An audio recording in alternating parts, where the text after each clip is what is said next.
Hello YouTubers out there, this is Jerry Saravia at the movies. So today we're talking about Raiders of the Lost Ark and how this movie changed my life, and it surely did. I saw it back in June of 1981, so at the time I think I just turned 10 years old, and I had the slightest, not even the slightest interest in seeing it at the time, because I had the adaptation, if you like, of the movie. So I read the first issue of the comic, and I said, oh my god, this is horrible, this is terrible. And I didn't really see how this was going to be even halfway decent. So now prior to that, the reason I think I purchased the comic at the time is because I heard some kids in class saying they enjoyed the movie, and that during the truck chase they thought that the main character, who, at the time, it's funny, we didn't always address him as Indiana Jones at first. When Raiders of the Lost Ark came out, it was always, that guy, the man with the hat from Raiders. But anyway, they they thought, that he had died, and that there was the truck chase was amazing, and this and that and the other. So I thought, okay, and then I purchased the comic, 50 cents, and I said, no way. So I think it was probably about a week or so after the movie had already come out, but I can't say for sure, because of course now we're talking 40 years ago, so I may be fuzzy on the details. My parents decided to go see the movie. It was at night, and I said, oh boy. So, I saw that poster. It didn't interest me in the least. My father said it's a lot like Star Wars. I didn't know what the hell he meant by that. And I didn't really know what exactly to expect, but I thought it was just going to be a bore because I read that comic, and I thought, there's nothing here. But I saw that poster. It didn't interest me. I saw what it said, from the makers of Jaws and Star Wars. I didn't know Steven Spielberg from anything. I was aware of George Lucas at the time, only because Empire Strikes Back came out the year before, so I was a huge fan of that.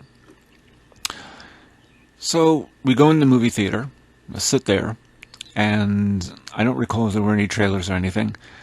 And the movie starts. It's the Paramount logo and dissolves into this mountain in Peru. And almost immediately, I was entranced. I said, oh, okay. And as the movie goes on, in the jungle, 1936, South America, and the scene of him cracking that whip, it was the sound that really got to me. It was the sound of that movie. And I immediately remembered Jaws. Now again, I didn't know Steven Spielberg from anything.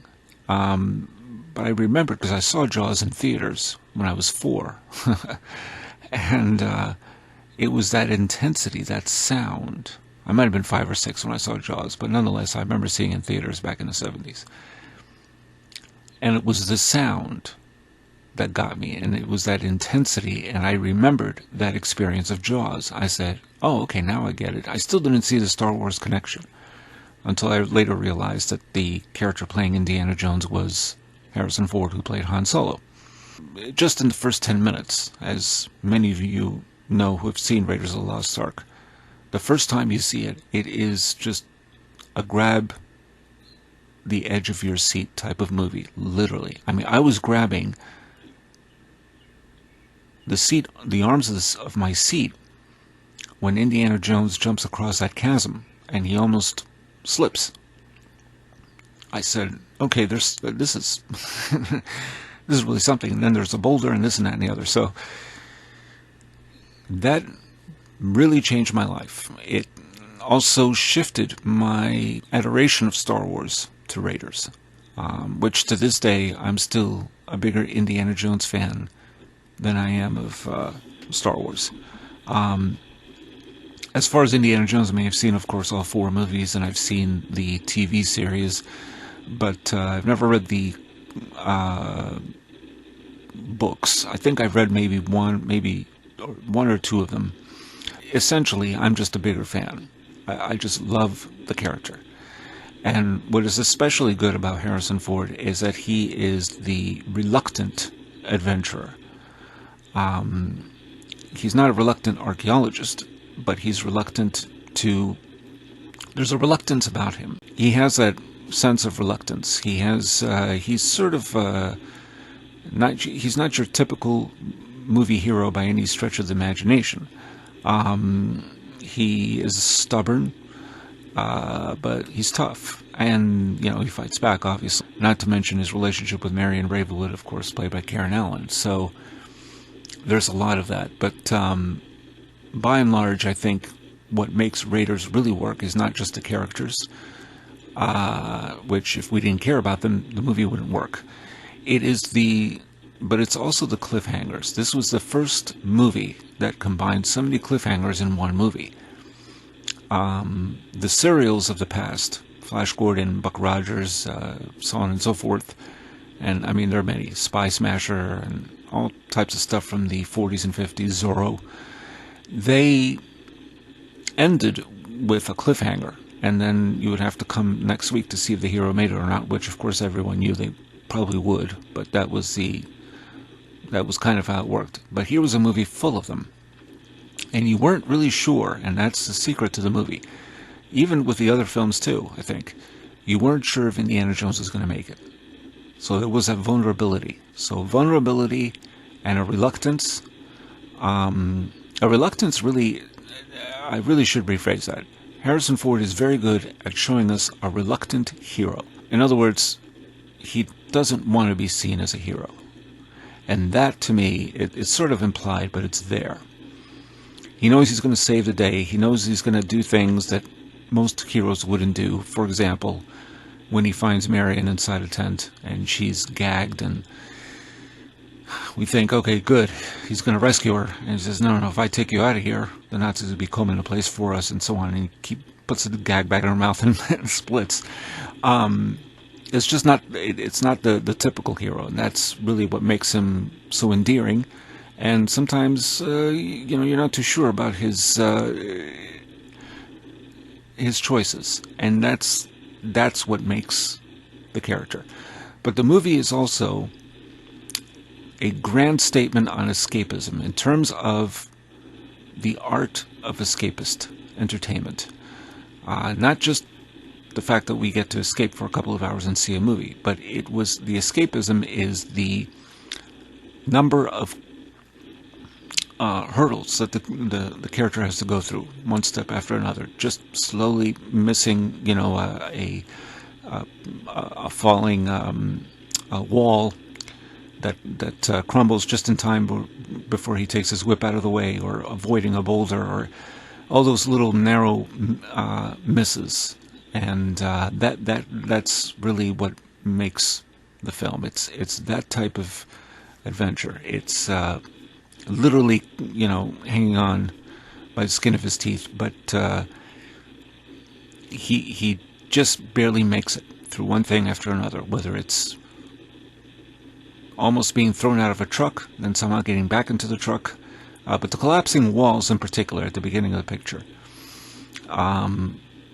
That kind of thing is not something that you ordinarily see or have seen in anything since Raiders, or leaving aside the other indie films. It just hasn't become common. Nobody's really done a movie of this type in the intensity that Spielberg had shown it. Now, that's really the thing. It's how he shows it. It's the intensity of it. The sound effects, everything. And the great characters who, thankfully, they developed the character of Indiana Jones through the course of 4 movies, so that we get to know him even better.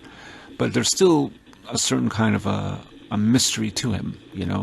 How does this guy in a tweed jacket with glasses who teaches archaeology classes get himself into these situations where he goes around the world globetrotting looking for lost artifacts, and dresses with a bullwhip and a leather jacket and a pouch and a gun, and he's ready to avoid danger every step of the way. And that's really that's what makes the film. The reason it changed my life, I think, is because it made me appreciate movies even more so after that. The escapist kind to some degree, fantasy, sci-fi, all that. I became much more interested in those genres because of that movie.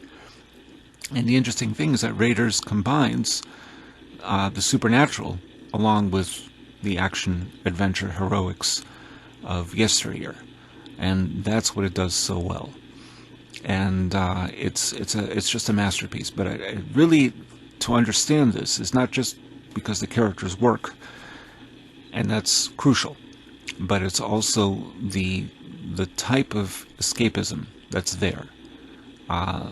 It's very artfully done, and only Spielberg could do that so well. And interestingly enough, he has not really made a career of doing those type of movies, and yet he's done them better than anybody ever will, I think. I mean, there is really no better action-adventure film I've seen in the series itself, but especially Raiders of the Lost Ark. There just hasn't been. There have been some close calls, which don't come immediately to mind, but the reason is because it's not just the intensity of the cliffhangers, again, one piled up upon another, and that's different. It was a different kind of energy for a film of that type in 1981, but it was also because of Harrison Ford. He made that character human and vulnerable, reluctant. Some of the qualities there that exist in Han Solo exist in Indiana Jones, and a great leading lady. Karen Ellen is tough, stubborn, also reluctant, and but it's a romantic pairing. Those two, you couldn't have cast two better leads. So there are many more things that could be said about Raiders, but those are the essentials, and that is why it will hopefully stand the test of time. Granted, I guess a lot of elements in all four indie films are not considered woke, but then again, neither were the genres or the serials of from far beyond, the 1980s, 1930s, and on. It's a lot of movies may have had certainly racist caricatures and so on and so forth. I don't think these movies ape that as much as just bring a new style, a new energy that was non-existent in those films from the past, and it does it better than anybody. So there you have it. Raiders, though, was the one that defined that the movies were for me. They were, in some way, I was going to be involved, and to this day I am. I've been writing reviews forever, and that's partly thanks to that film, I think. So 40 years, here we are, and Raiders is the action-adventure movie, and I am pretty sure nobody can come up with one that's even better than that, aside from maybe the sequels, which I don't think are better, but they come close. So there you have it. So next time we'll talk about Temple of Doom, and in another week or so, Last Crusade and Crystal Skull, and we will start to see the threads by which Last Crusade connect with Crystal Skull, and how Temple of Doom is sort of the demonic cousin to Raiders. And that's all I got to say for now. Please subscribe to my channel if you want to hear more of my reviews. And that's all I got to say. And this is Jerry Saravia at the Movies, signing off.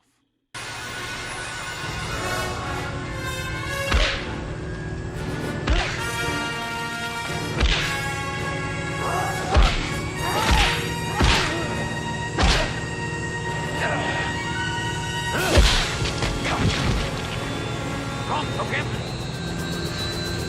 Come on, go!